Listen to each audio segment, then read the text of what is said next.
Hello friends, welcome to மக்கள் சேவை channel. இன்றைக்கி நம்ம ஒரு சூப்பரான இன்ஃபர்மேஷன் பற்றி தான் பார்க்க போகிறோம். அதாவது தமிழ்நாடு சீருடை பணியாளர் தேர்வு வாரியத்திலேருந்து எஸ்ஐ எக்ஸாமுக்கான அஃபிஷியல் நோட்டிஃபிகேஷன் வெளியிட்டிருக்காங்க. இந்த வேலைக்கு யார் யாரெல்லாம் அப்ளை பண்ணலாம், இதுக்கு தேவையான எலிஜிபிலிட்டி என்ன, இதை பற்றின மொத்த இன்ஃபர்மேஷன் தான் இந்த வீடியோ பார்க்க போகிறோம். இந்த வீடியோ ஸ்கிப் பண்ணாமல் ஃபுல்லாக பாருங்கள். அது மட்டும் அல்ல, இந்த வீடியோ நிறைய பேருக்கு ஷேர் பண்ணுங்கள். ஃபஸ்ட்டு இந்த வெப்சைட் பண்ணிக்கோங்க. இந்த வெப்சைட்கான லிங்க்கை நான் டிஸ்கிரிப்ஷன் கொடுத்துட்றேன். tnusrb.tngov.in இதான் பார்த்தா அஃபிஷியல் வெப்சைட். ஓகே, இந்த வெப்சைட்டில் கீழே வந்தீங்க அப்படின்னா இதில் கொடுத்துருக்காங்க பாருங்கள். எஸ்ஐ எக்ஸாம் கீழே நோட்டிஃபிகேஷன் இருக்குது. இந்த ஆப்ஷன் நீங்கள் கிளிக் பண்ணால் போதும். இந்த மாதிரி தான் ஒரு பிடிஎஃப் உங்களுக்கு ஓப்பன் ஆகும். மொத்தமாக 79 பக்கங்கள் கொடுத்துருக்காங்க. ஸோ இந்த நோட்டிஃபிகேஷனை ஃபுல்லாக பாருங்கள். அப்போ தான் யார் யாரெல்லாம் அப்ளை பண்ணலாம் அதை பற்றி உங்களுக்கு தெரிய வரும். ஓகே, அதாவது எஸ்ஐ எக்ஸாமுக்கான ஒரு வேலைவாய்ப்பு தான். தாலுக் மற்றும் ஆர்மடு ரிசர்வ்லேருந்து தான் உங்களுக்கான வேலைவாய்ப்பு அறிவிச்சிருக்காங்க. ஆண்கள், பெண்கள், டிரான்ஸ்ஜெண்டர் எல்லாருமே இந்த வேலைக்கு நீங்கள் தாராளமாக அப்ளை பண்ணலாம். ஓகே, எப்போ அப்ளை பண்ணலாம் அப்படின்னு பார்த்தீங்கன்னா 7/4/2025 3/5/2025 வரைக்கும் இந்த வேலைக்கு நீங்கள் தாராளமாக ஆன்லைன் மூலமாக அப்ளை பண்ணிக்கோங்க. அதேமாரி ஆன்லைன் மூலமாக அப்ளை பண்ண சொல்ல ஏதாச்சும் மிஸ்டேக் பண்ணிட்டீங்க அப்படின்னா அதை கரெக்ஷன் பண்ணுறதுக்கான தேதி கொடுத்துருக்காங்க. எப்போ கரெக்ஷன் பண்ணலாம் அப்படின்னு பார்த்தீங்கன்னா 4/5/2025 13/5/2025 வரைக்கும் ஆன்லைன் மூலமாக நீங்கள் கரெக்ஷன்ஸ் பண்ணிக்கலாம். நெக்ஸ்ட்டு எக்ஸாம் பொறுத்த வரைக்கும் எப்போனா அதுக்கான தேதி உங்களுக்கு பின்னர் அறிவிக்கப்படும் அப்படின்றத மென்ஷன் பண்ணிட்டாங்க.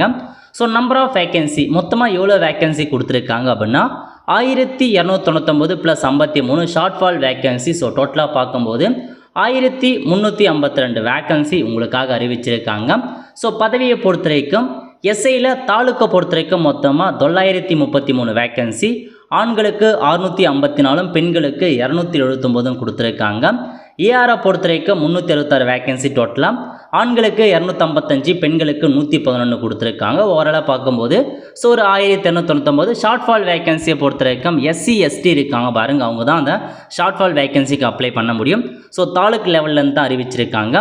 எஸ்சிக்கு மென்னில் 7 வேக்கன்சி, உமனுக்கு 3 வேக்கன்சி. எஸ்டிக்கு மென்னுக்கு 30, உமனுக்கு 13 கொடுத்துருக்காங்க. டோட்டலாக ஷார்ட் ஃபால் 53 வேக்கன்சி. ஓகே, அதுக்கப்புறம் சேலரியை பொறுத்த வரைக்கும் 36,000 ரூபாய் ஸ்டார்டிங் சேலரியை ப்ரொவைட் பண்ணுறாங்க.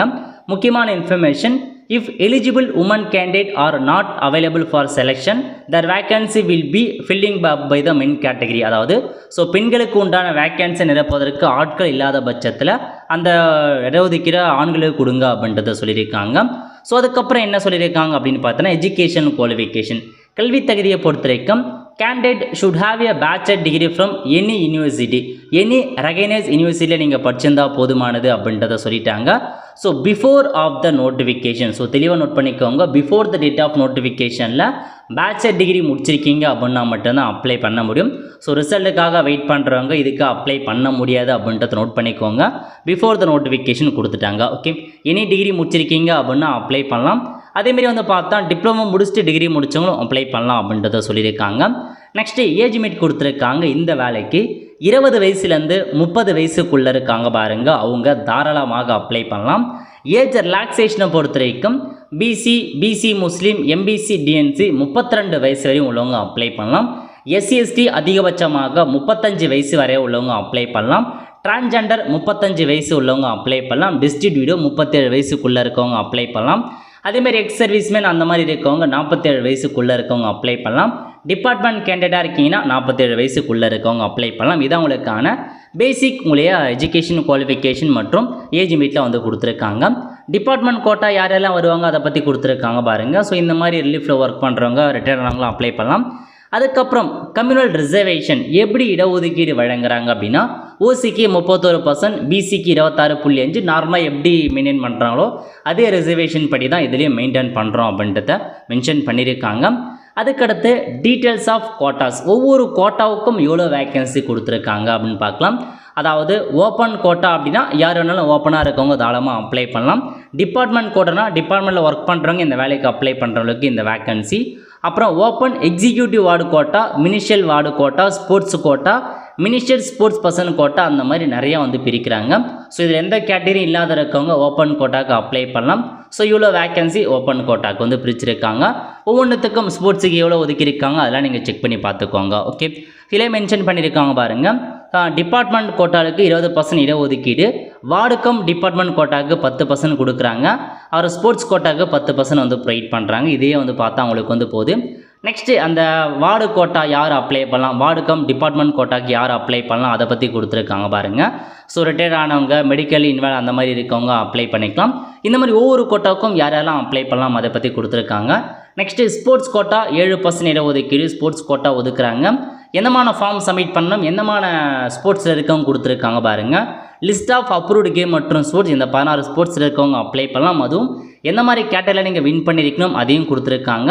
மெரிட்டாரி ஸ்போர்ட்ஸ் பர்சனுக்கு 3% அதுக்கான இன்ஃபர்மேஷன்ஸ் யார் யாரும் அப்ளை பண்ணலான்னு கொடுத்துருக்காங்க. ஓகே, அதுக்கடுத்து பிஎஸ்டிஎம் 20% இடஒதுக்கீடு வழங்குறாங்க. ஸோ நீங்கள் பிஎஸ்டிஎம்மாக இருக்கீங்க, அதாவது நீங்கள் வந்து பார்த்தீங்கன்னா 1ஆவதுலேருந்து டிகிரி வரைக்கும் தமிழ் மீடியத்தில் படிச்சிருக்கீங்க அப்படின்னா தாராளமாக நீங்கள் அப்ளை பண்ணலாம்.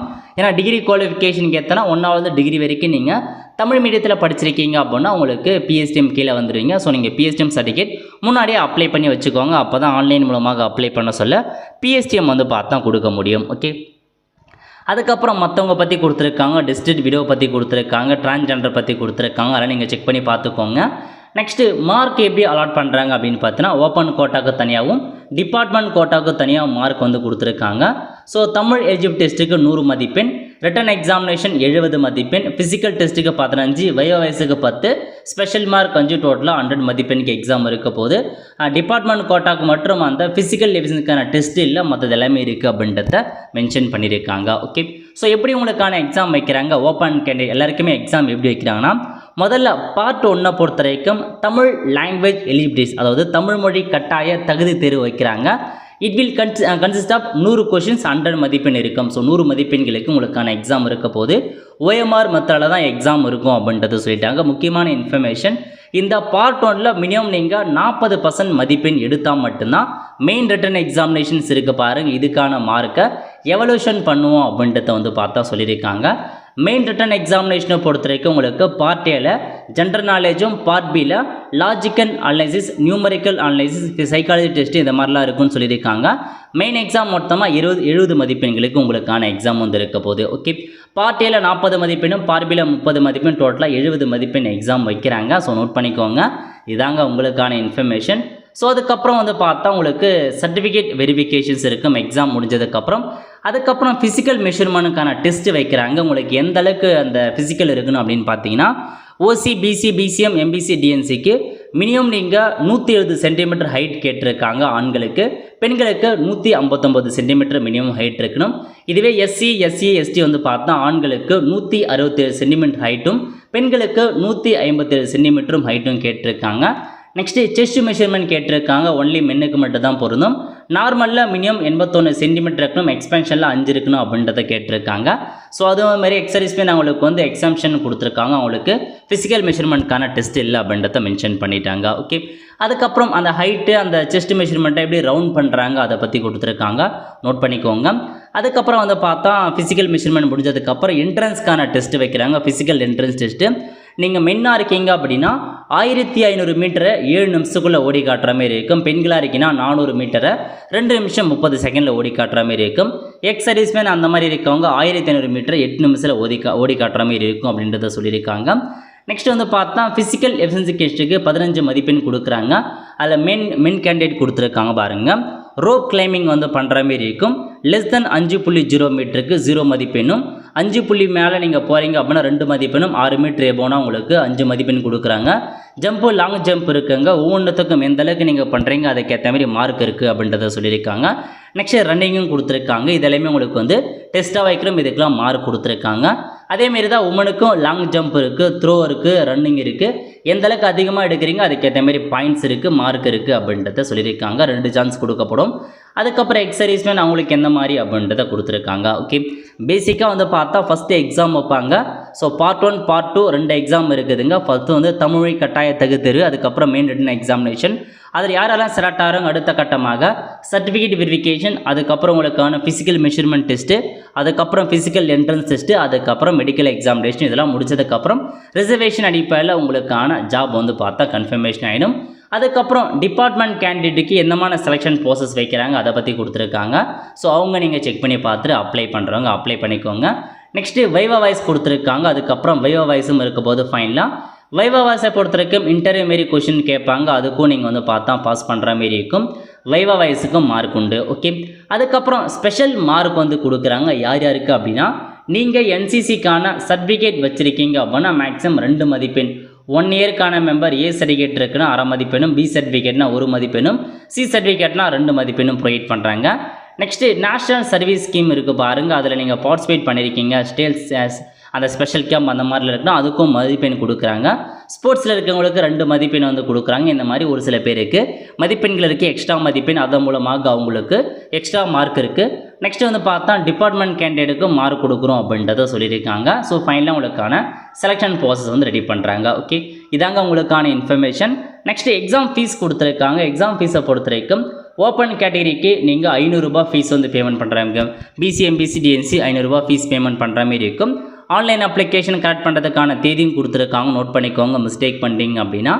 அதுக்கப்புறம் நெக்ஸ்ட் வந்து பார்த்தா ஏதாச்சும் டவுட் இருக்குன்னா டோல் ஃப்ரீ நம்பர் கொடுத்துருக்காங்க, கால் பண்ணி கேட்டுக்கோங்க.